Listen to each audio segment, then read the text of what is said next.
Greetings. I'd like to spend a few moments here talking about post-trauma stress and genocide, talking a little bit about some of the aspects related to what happens during genocides and post-genocide in regards to post-traumatic stress disorder and other stress situations. First, I bring your attention to Jeffrey Alexander's work. In 2004, he edited a book, Cultural Trauma and Collective Identity, and this is from his chapter Toward a Theory of Cultural Trauma, published by University of California Press.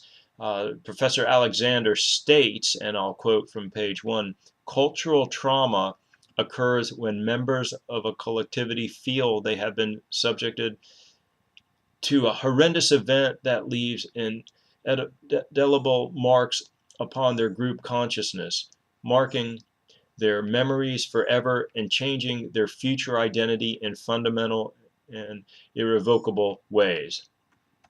So I think this is very important because what we're looking at here is not only an individual traumatic scenario with post-traumatic stress disorder perhaps, but also a group trauma, a cultural trauma, if you will.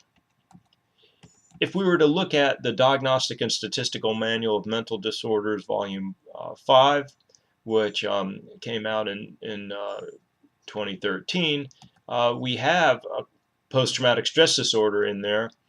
And just to give you a general idea, of course, I'd recommend if you wanted to look at the actual diagnostic categories and criteria, you can consult the DSM-5. But basically, the post-traumatic stress disorder is based on, and to quote, exposure to actual or threatened death, serious injury, or sexual violence in one or more of the following ways, end of quote. And then the DSM has a listing of experiencing a traumatic event, witnessing, learning about a repeated exposure. That would include these symptoms such as distressing memories, of avoidance of certain scenarios, negative changes in thoughts and moods, changes in arousal and reactivity, and that this results in clinical distress or impairment. And also they have some things to rule out, and the duration of the symptoms must be for more than 1 month. If they're less than 1 month, we also have another disorder, acute stress disorder, that could be used. So basically, to kind of summarize this post-traumatic stress disorder, there's exposure and distress, re-experiencing the traumatic event, numbing and avoidance, and hyperarousal. And there, obviously can be greater intensities of any of these symptoms and in combination. Also, we need to take a look at traumatic grief. In genocides, victims may lose many friends and family members, and so addressing grief is very important. And we may also need to address comorbidity or multiple issues related to mental health and trauma. So we also have medical conditions that are due to injuries. We may see substance abuse become problematic as a coping mechanism to deal with some of the other issues like post-traumatic stress disorder. We may see depression and heightened anxiety and sleep disorders, for example. So really you have a lot of issues related to mental health care.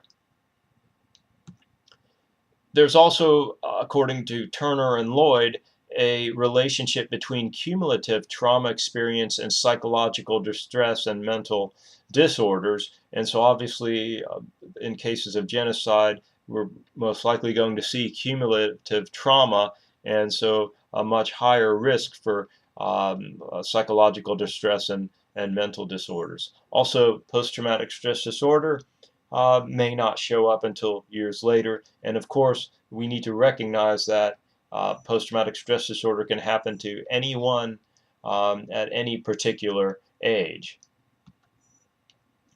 That in thinking about what to do, there's many articles that are written about individual and small group interventions as well as larger societal ones.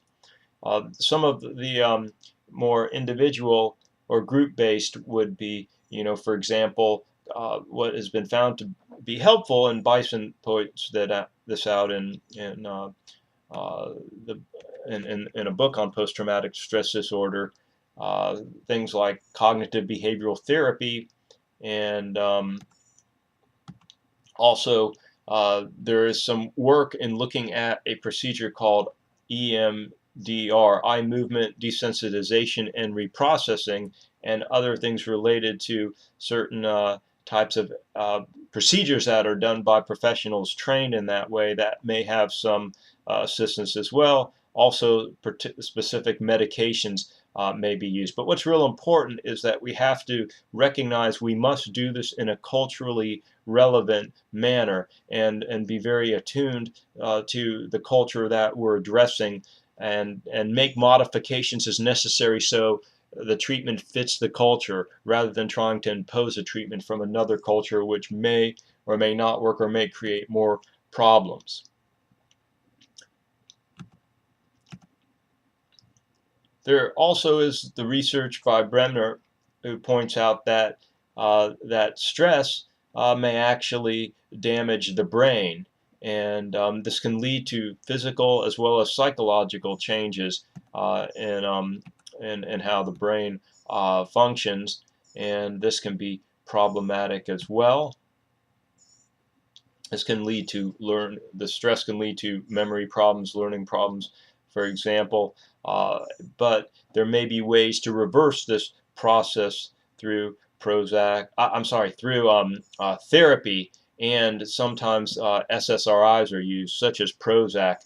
But again, I would have to recommend, it has to be culturally relevant, and that mental health professionals in that society who know what's going on with that particular population needs to lead the way and be assisted rather than imposing one's own background in treatment from another society.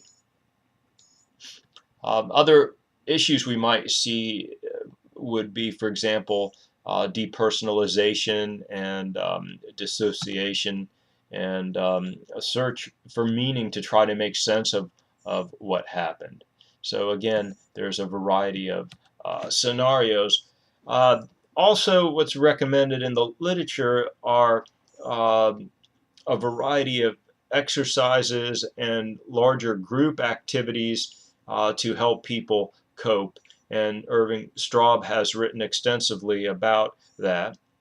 Obviously, conflict resolution and other procedures will have to be used, and there certainly will have to be a removal of the risk of further genocide and massacres and violence.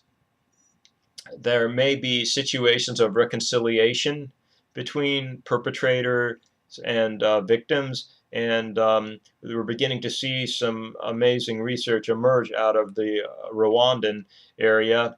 And if you do a search in the professional literature, you'll see some of the programs and efforts that have been set up there. But I think also you need to recognize people that work in this field, who study this, who spend hours with victims, or with perpetrators, or with human rights organizations, or NGOs, or relief agencies, or the mental health or medical system, or the criminal justice system for that matter, are basically going to be exposed as well. And so there's also the risk of secondary traumatic stress that may occur among those who work in the field or with this particular material. In other words, that dealing with evil can be hazardous to your health. So it's highly recommended you recognize this as well. And this wraps up this video. Thank you.